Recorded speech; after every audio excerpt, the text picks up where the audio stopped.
Mirë se erdhët të dashur shigjetar në Letra të Fejnë. Unë jam Diana dhe unë do ju bëj leximin pra.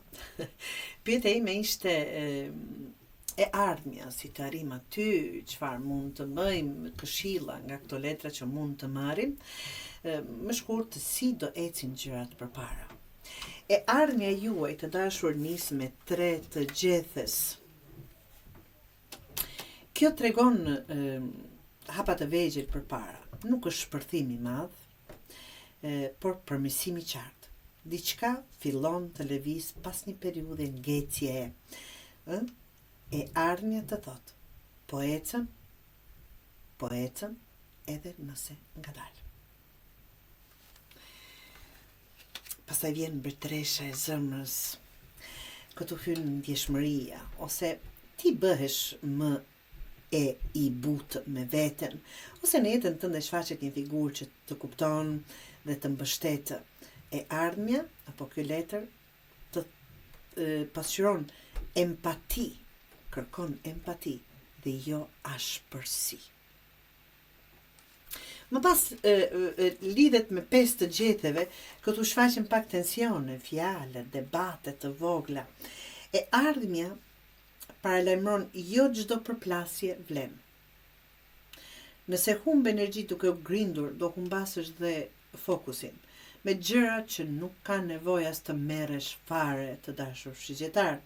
Do thotë debate të vogla, dhe kjo letër të paralajmëron vërtet që jo çdo luftë apo jo çdo betejë apo çdo përplasje ja vlen. Dhe nga kjo pikë vjen kalorësi i lehtisë. Kjo letër të sjell sërish në tokë, apo të prekin këmbët në tokë, punë, përkushtim dhe ecje të qëndrueshme. E ardhmja e shigjetarit nuk ndërtohet me nxitim, me hapa të sigurt, siç bën ky kalorës këtu. Pastaj shfaqet intuita juaj. Kjo është qetësi dhe dëgjimi i brendshëm, të dashur shigjetar. E ardhmja të thotë të ndalosh paksa dhe të dëgjosh intuitën. Jo gjithçka duhet thënë apo shpjeguar. Disa gjëra i dim brenda vetes. Dhe kjo është ajo që do të bëj të ecësh para. Dhe leximi juaj mbyllet me kryepeshkopin. Këtu vjen stabiliteti dhe drejtimi i qartë. Mund të jetë këshill e mençur, marrëveshje qëndrueshme që do të arrini, ose vendim i pjekur. E ardhmja do mbyllet me rend, të dashur, dhe jo kaos. Dhe kjo është ajo që do bëj që të keni shumë më të lehtë, duke filluar me një hap të vogël, ndjeshmëri, punë të qëndrueshme, qetësi të mbrëmshme, absolutisht, dhe stabilitet. Duke dëgjuar veten.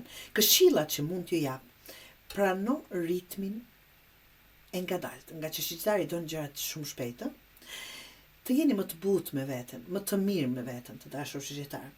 Mos u përfshi në çdo debat, nuk ja vlen. Puno me durim.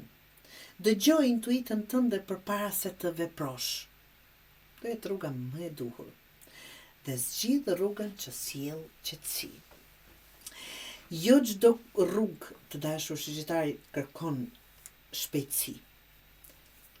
Këto kërkojnë drejtim. Absolutisht drejtim. Dhe atë drejtim do e jepni ju, të dashur shqiptar.